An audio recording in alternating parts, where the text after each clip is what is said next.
এটা আমি সহজ করে বলি, আপনি রক কাটার লিখে গুগলে সার্চ করবেন, দেখবেন সব ক্রাইম পাবেন ছাত্রলীগের নামে। আপনি জাস্ট সার্চ করবেন, শিবিরের নামে কোনো ডকুমেন্ট, কোনো কিছু পাবেন না। খুবই স্বাভাবিক। ফেসিবাদ দীর্ঘদিন ধরে যখন একটা বয়ান রিপিটেডলি এস্টাবলিশ করতে চাইবে, সেখানে আপনি কথা বললে আপনারা ট্যাগ দিয়ে মারা ফেলবে, আপনি কিন্তু একটা বয়ান এস্টাবলিশ করতে খুবই স্বাভাবিক, কারণ এখানে প্রত্যেকটা উপাদান এটাকে হেল্প করছে। কেউ উপাদানটা বিরোধিতা করতে পারে নাই। এই উপাদান যে নেগেটিভ যে এস্টাবলিশ করো না কেন, কেউ হয়তো সমর্থন দেয় নাই, কিন্তু বিরোধিতা কেউ করতে পারে নাই। সমন্বিত সামগ্রিক ইফোর্ট দিয়ে একটা ন্যারেটিভ দাঁড় করায়, ন্যারেটিভ এস্টাবলিশ হতে বাধ্য।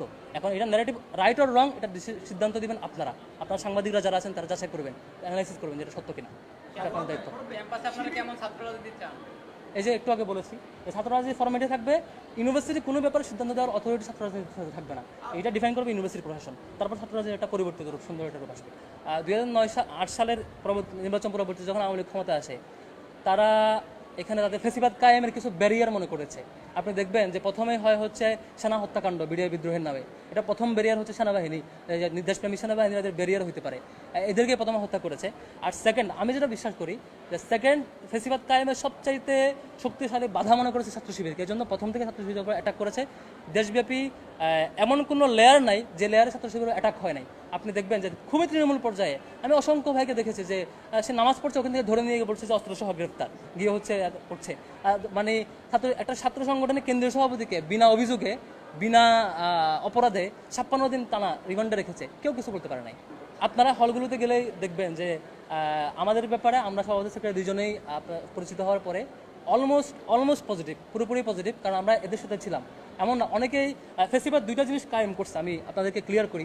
একটা হচ্ছে শিবিরের ব্যাপারে একটা ভীতি তৈরি করছে, একটা শিবিরকে প্রথম যেটা করেছে, শিবিরের সকল অফিস, কেন্দ্রীয় অফিস থেকে ওয়ার্ড অফিস পর্যন্ত, উপশাখা অফিস পর্যন্ত সকল অফিস সিলগালা করে লক করে দিয়ে শিবিরকে কাজ করতে দেয় নাই, নাম্বার 1।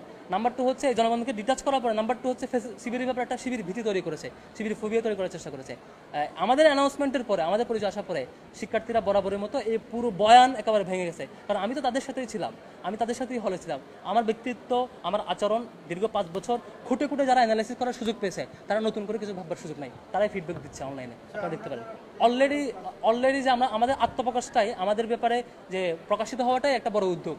আপনারা দেখতে পাচ্ছেন অলরেডি ঢাকা ইউনিভার্সিটিতে আপনি যদি সার্ভে করেন, অলমোস্ট 90%, আমি বলি, আমি 100% বলবো, 90% পজিটিভ ফিডব্যাক পাবেন যে আমাদের ব্যাপারে, আমাদের ব্যক্তিত্বের ব্যাপারে, সাংগঠনিক ব্যক্তিত্বের ব্যাপারে, যে এতদিন যে বয়ান ছিল এটা মিথ্যা হিসেবেই সবাই রিসিভ করেছেন, যে এতদিনের ফেসিবাদের প্রতিষ্ঠিত বয়ান এটা একটা মানে উদ্দেশ্য প্রণোদিতভাবে একটা টার্গেটেড ভুল ব্যাখ্যার একটা বয়ান হিসেবে প্রতিষ্ঠিত হয়েছে।